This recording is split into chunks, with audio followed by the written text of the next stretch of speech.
Ethan had always been fascinated by forgotten places, not the kind of fascination born from thrill-seeking or reckless adventure, but from a deep need to understand what people leave behind when they move on. Old houses with broken windows and curtains still hanging. Schools where children once laughed, but now only dust moved across the floors. Hospitals where the air seemed heavy with unspoken stories. Every abandoned place was like a book missing its final pages. He wanted to fill in the blanks. His small but loyal group of followers online loved his videos because he never treated the places like playgrounds. He spoke about them like they were alive. They called him the one who listens to ghosts. One evening, after hours of scrolling through obscure forums, Ethan found a thread about an old radio station on the edge of town. The building had been shut down in the late 1980s after a fire destroyed part of its interior. According to the Post, the station's night host had died during a live broadcast. The strange part was the legend that grew afterward. People in the neighborhood swore that on stormy nights the station came back on the air exactly at midnight, but only for those using an old analog receiver. Nobody had ever recorded it. Nobody had proof. It was the kind of rumor made for him. He could not resist. The following Friday, a storm rolled in, and the sky turned black early. Ethan packed his camera gear, a flashlight, and the battered analog radio he had bought from a flea market months ago. The timing felt perfect, almost as if the story had been waiting for him. Driving through the rain, he rehearsed his introduction for the video.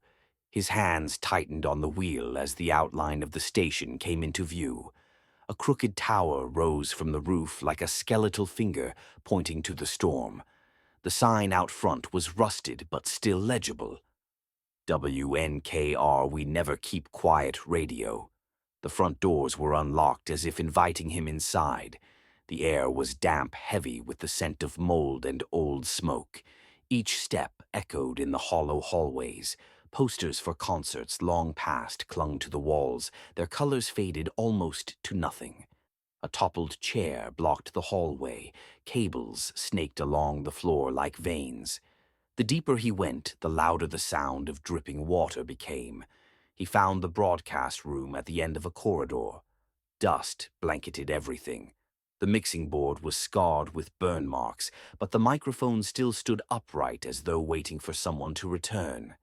Ethan set his camera on a tripod and placed the radio on the desk. Static hissed through the speaker. He glanced at the wall clock. The second hand ticked louder than it should have. Midnight arrived. For a few seconds, nothing changed. Then the static softened and a voice slipped through, calm, steady, almost warm. "You are listening to WNKR, the Midnight Hour.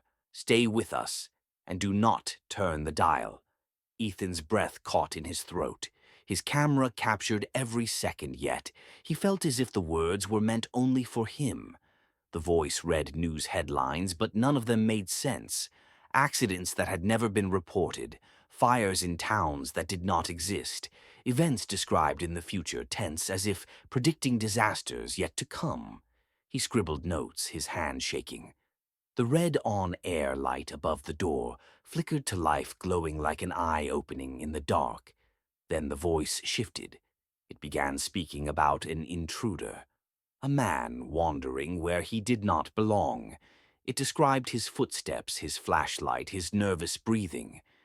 Ethan realized with horror that it was describing him in real time.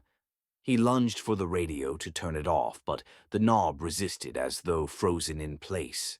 The voice grew louder, filling the entire room, bleeding into the walls and ceiling.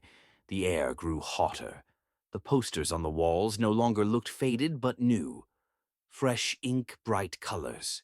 The smell of smoke was no longer faint but suffocating. For a moment Ethan saw through the broken glass of the console, not his own reflection but another man. A broadcaster in a neat suit, wearing headphones, his mouth moving perfectly in sync with the voice on the radio. The night host, who had supposedly died. Ethan stumbled back, heart racing.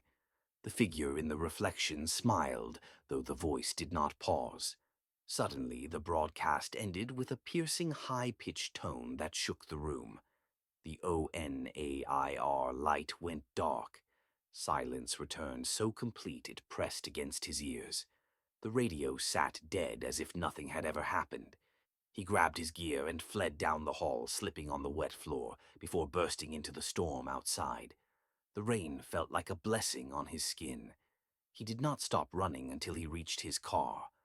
Only then did he dare to look back. Through the cracked window of the station, he swore he saw the glow of the red on-air light flickering faintly as if waving goodbye. Later at home, Ethan reviewed the footage. Most of it was corrupted with distorted frames and screeching audio.